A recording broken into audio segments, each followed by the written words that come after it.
الکه هغه غانه په ولګه وروجه خوراله لوپري به پرېږدو نور عبادت کو بدماشي به پرېږدو.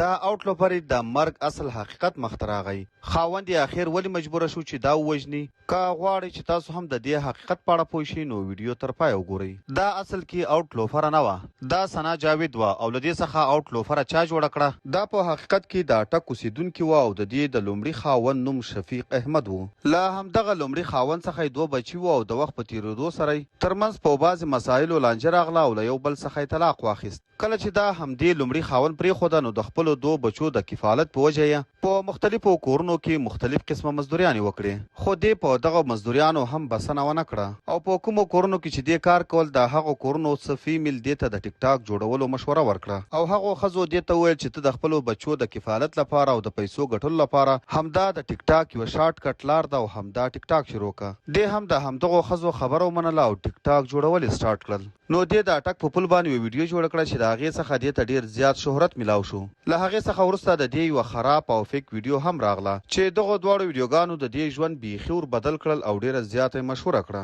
نو د سوشل میډیا فیم او ویورشپ یوه نشه وي او کله چې یو انسان ته میلاو شي نو بیا په ځان نه پوهیږي، لکه د آوټ لوفري په شان بیا نور هم پرتوګ وباسي. په دغه دوران کې د دې ملاقات له یو پولیس کنسټیبل سره وشو چې نوم یې صادق خان دی. د دوی دواړو دغه ملاقات او ملګري حتی د دوی تر واده راورسېدل چې دواړو بیا وروسته واده وکړ. په همدې دوران کې به آوټ لوفري ټیک ټاک لایفونه کول او په همدې ټیک ټاک لایفونو کې ښې ډېرې پیسې وګټلې او لا ډېره زیاته مشهوره شوه او له همدې سره سره چې د دې اوریجنل کوم شناخت ثنا جاوید و هغه ختم شو او له دې څخه یوه فحش ټیک ټاکره جوړه شوه. نو کله چې دا ښه ډېره مشهوره شوه، ښه ډېر فیم یې حاصل کړو او ښې ډېرې پیسې یې وګټلې، دا په دې تېره روژه کې عمرې ته ولاړه. نو کله چې دا له عمرې څخه واپس راغله دې ته دا ریالایز شوه چې اوس خو له ما سره ډېرې پیسې هم راغلې او دا پیسو ګټلو یو ښه سکل هم د راسره، نو اوس باید دغه پولیس کانسټیبل پرېږدمه ځکه چې پولیس کانسټیبل خو یو ډېر وړوکی پوسټ دی. نو اوس ماته یو داسې یو انسان په کار دی چې هغه غټ بزنسمین وي. نو په همدې وجه آوټ لوفري له همدغه پولیس کانسټیبل څخه د طلاق اخیستلو فیصله وکړه.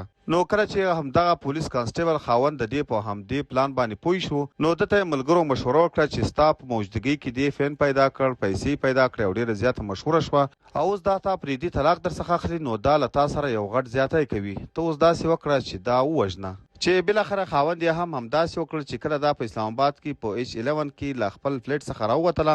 په ویډیوګانو کې ښکاري چې خاوند یې هم په منډه پسې راووتل، لومړی یې دا وویشتل او د هغه څخه وروسته یې خپل ځان ختم کړ. قدرمن دوستانو، دا د پښتني ټیک ټاکرې ثنا جاوید چې په آوټ لوفري مشهوره وه د ژوند یوه لنډه او حقیقي سټوري. تاسو یې په اړه څه نظر لرئ؟ خپل نظر مو راسره په کمنټ کې خامخا شریک کړئ.